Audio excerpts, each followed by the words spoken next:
So we got quicker pacing in this chapter, and Oda actually had the balls to pull the plug and actually do what a lot of people thought and speculated might happen. Santa Mara on the cover page, I guess, chopping for some bears. And I think it's referencing the one shot that Luffy did in Sabaody Archipelago to that pacifista, which is pretty much confirmed in this chapter that Luffy did get one shotted. So everybody seemed to be making a big deal about that. I didn't mention this in my previous review, only because I wasn't sure if Luffy was going to be KO'd in the next chapter. So turns out Oda did pull the plug and he was KO'd. The other thing that a lot of people predicted, Kaido did as well. Kaido actually acknowledging Luffy's strength and says he'd become a strong subordinate. So rather than punishing him, he's been staring at me this entire time, even though he's unconscious. This is coming from Kaido. So, and even when he's knocked out, he still has the ability to perform Conqueror's Haki. So, the Will of D kicking in or what? So, either way, Fire will get knocked out. And this is from the Beast Pirates, by the way. So, the fact that happened. So, and this is pretty much set in stone.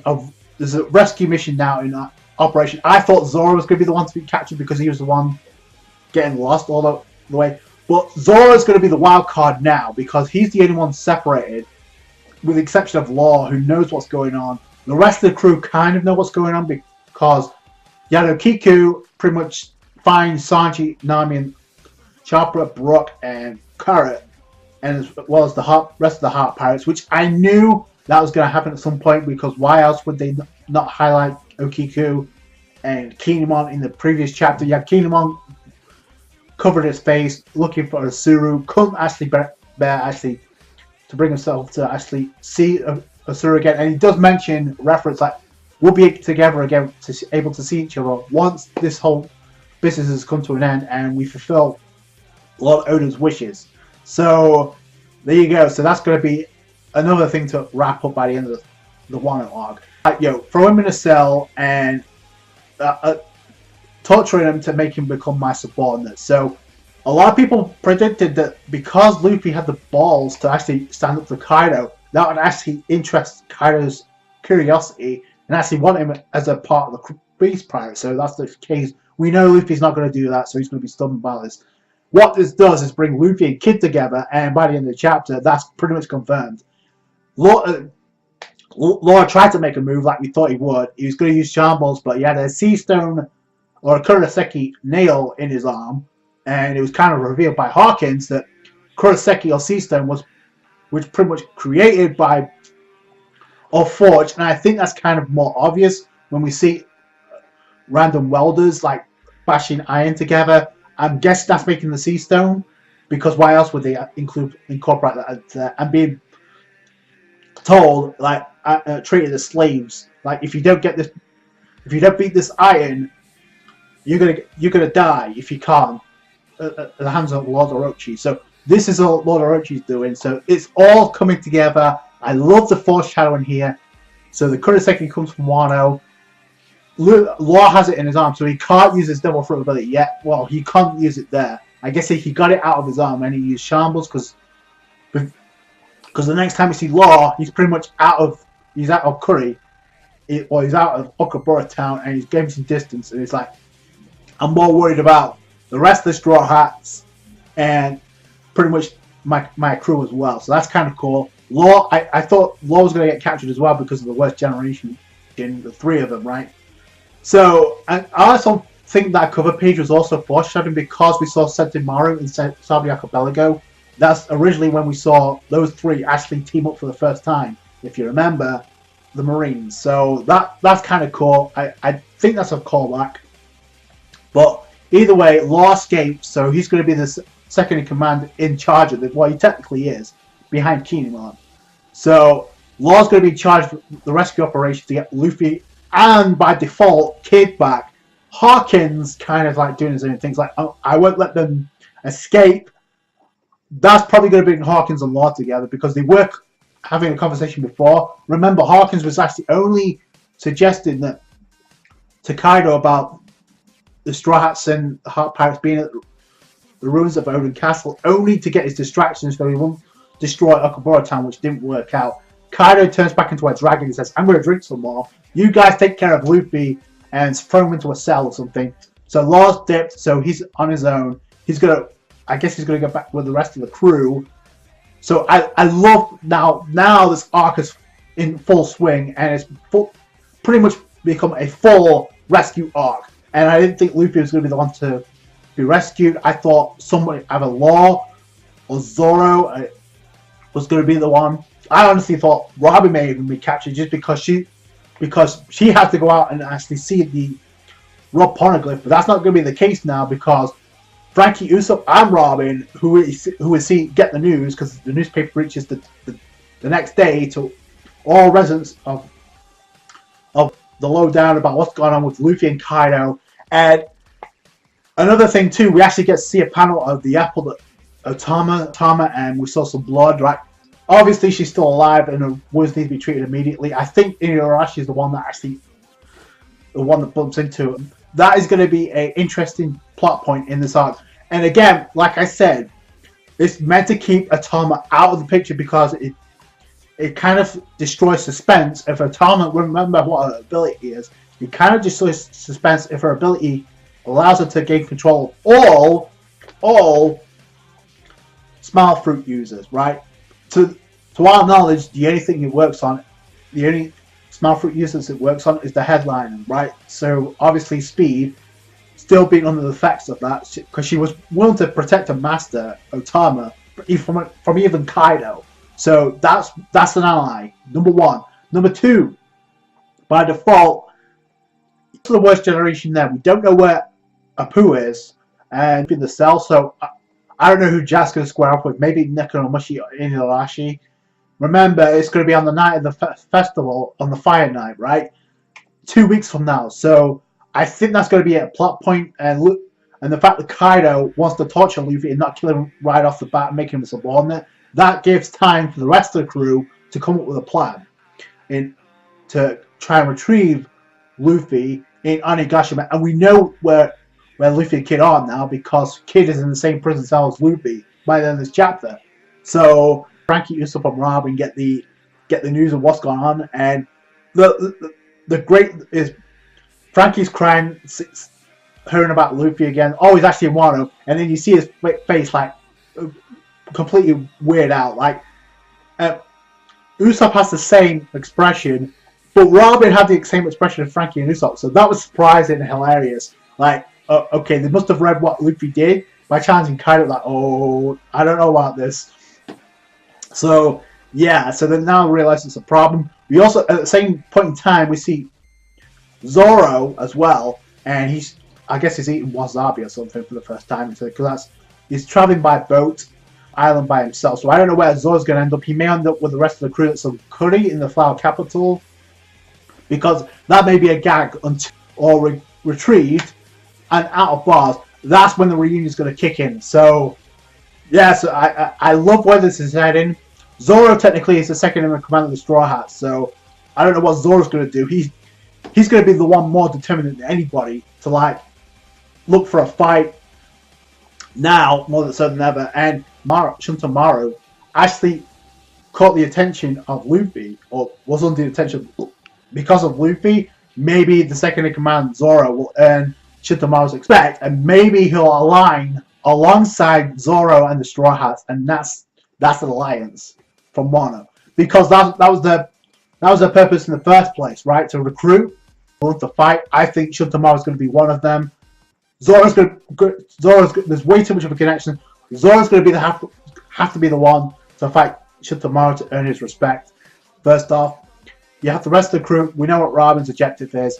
I think that's Robin might end this chapter. I'm not too sure. You can never be sure with the geishas, but she's playing a guitar, and it could be the same geisha we saw before when we first got into Wano.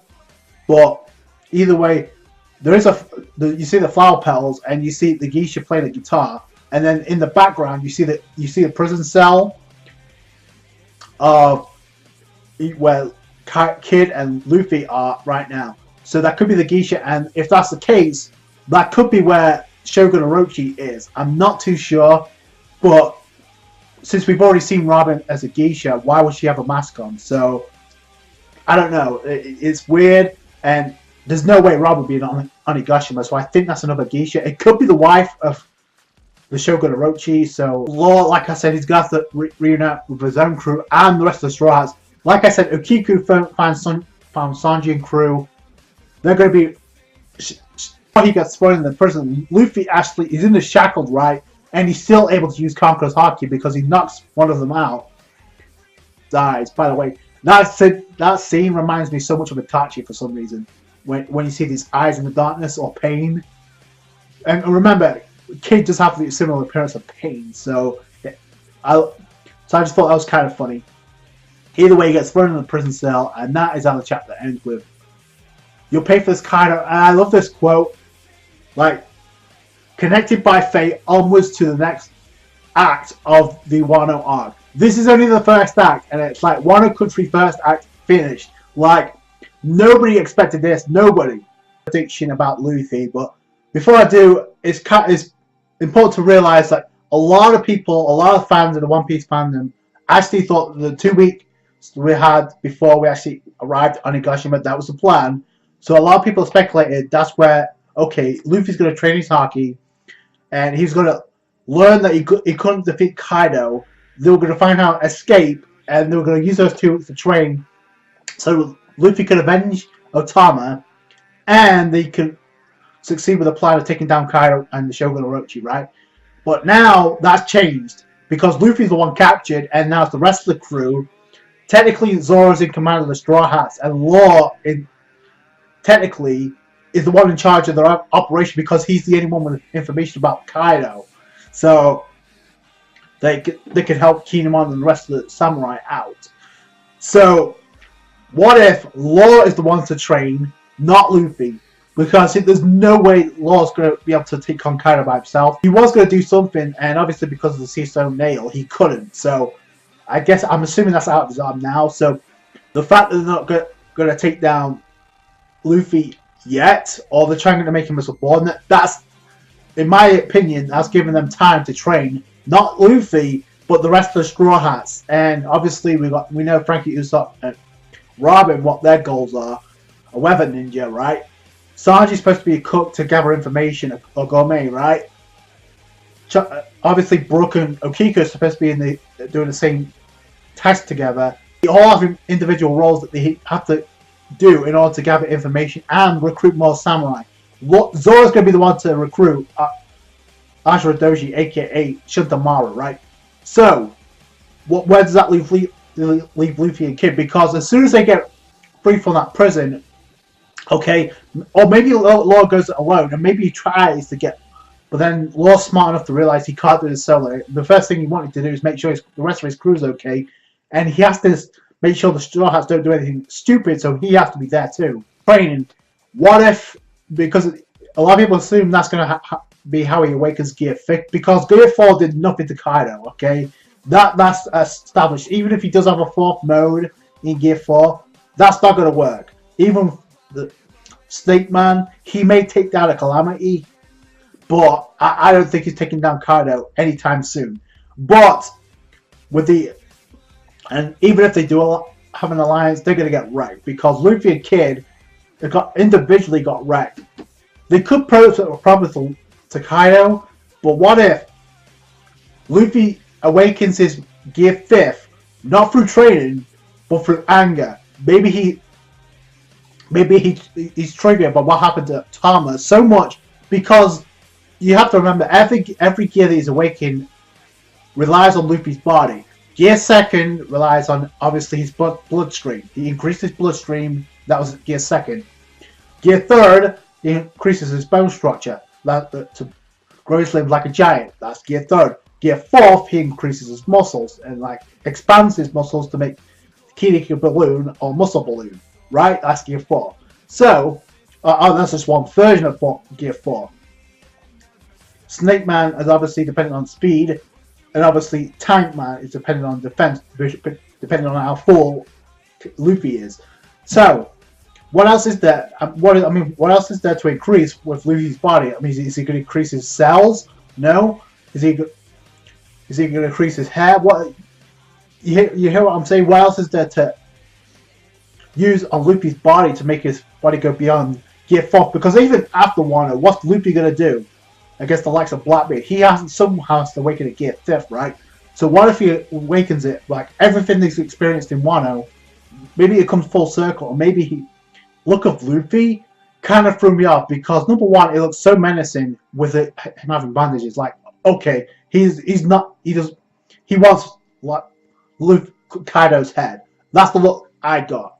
And what if Luffy awakens his Gear 5th power, but in a strange sense, he awakens it out of anger, out of everything that's gone down, whilst he has a time struggling to control that power because it connects with it, because it tangles with his personality. So, I mean, how else is Luffy going to awaken Gear 5th? So I could be dead wrong on that, but that's a prediction I have. It may never plan true, but if it does, how else is Luffy going to awaken Gear 5th? So that's my prediction on that. But either way, like it says, the first act of the Wano country is pretty much concluded at this point. And you know this is an epic chapter when you have Robin with the same expression as Frankie and Usopp had. That didn't even look like Robin. It's crazy. So she was dancing as a geisha. She was cute, and then she had that face. It's disturbing, and you knew how serious it was when she had that expression. So love this chapter. It sets up an amazing plot point in this arc to rescue Luffy, which I did not expect. At least not for Luffy. I expected this for Zoro, but Zoro is going to have a hell of a lot of spotlight after this. So that's it from me. Thank you so much for watching. Like this review if you dare. Subscribe to the channel for more One Piece. Catch you guys later. Bye.